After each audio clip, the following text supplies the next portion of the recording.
Ja, dit is inderdaad de eerste Big Live Nature Quiz. Die hebben we opgezet vanwege de corona-omstandigheden, omdat we toch graag iets voor de kinderen wilden doen. En dus de 6 eilanden, dus Aruba, Bonaire, Curaçao, Saba, Sint Maarten en Sint Eustatius, om die samen te brengen. Dus alle kinderen van 11 tot 14 jaar op alle eilanden, die kunnen dus meedoen aan een online quiz. En die is live, dus we hopen dat het dadelijk een goede opkomst is. Maar normaal hadden jullie een ander systeem om deze kinderen samen met elkaar te brengen, toch? Ja, dat is correct. Ja, we hebben, het is vorig jaar ook geweest, dan hebben we de Junior Ranger Exchange. Dan komen dus de natuurorganisaties die onze partners zijn. Dat is dus Stinapa op Bonaire, Kamabi op Curaçao, Funation Park Aruba op Aruba, Seba Conservation Foundation op Saba, Stinapa op Statia en de Sint Maarten Foundation op Sint Maarten. Die hebben allemaal hun jeugdprogramma's en wij brengen ze dan 1 keer per jaar op 1 eiland allemaal samen, zodat ze een selectie van kinderen, zodat ze kunnen leren over elkaars programma's, over elkaars natuur, over elkaars eilanden. En ja, dat kon dus dit jaar niet vanwege de corona, dus toen zijn we creatief gaan nadenken, wat kunnen we dan gaan doen? En toen zijn we met dit idee gekomen om dus een online live quiz op te gaan zetten. Deze quiz is toch, laten we zeggen, bijzonder, want nu kunnen ook meer kinderen meedoen.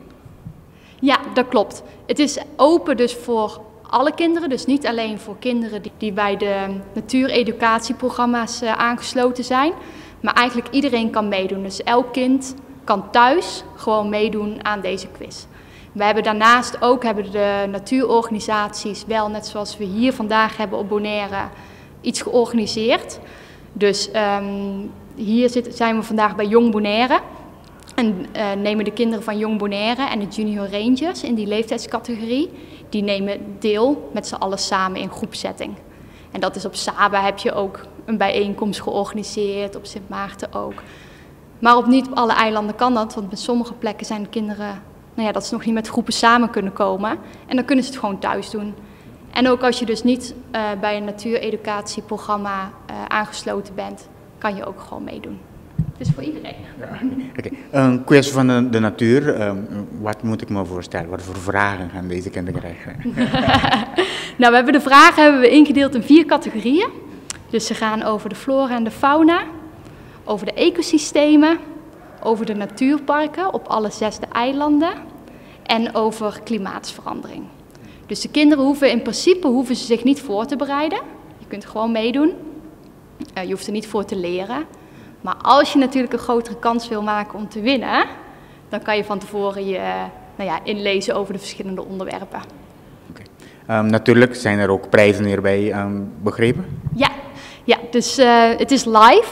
Dus meteen aan het einde van de quiz vandaag zal bekend zijn wie de winnaar is. Dat kun je ook tijdens de quiz kun je dus ook de standen zien. Dus je kunt zien bijvoorbeeld als er een team op Aruba heel goed bezig is of op Bonaire wie ervoor staat.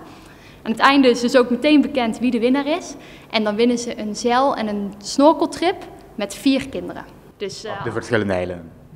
Nee, we hebben 1 winnaar op 1 eiland. Dus als er iemand wint op Bonaire, dan gaat die prijs op Bonaire plaatsvinden.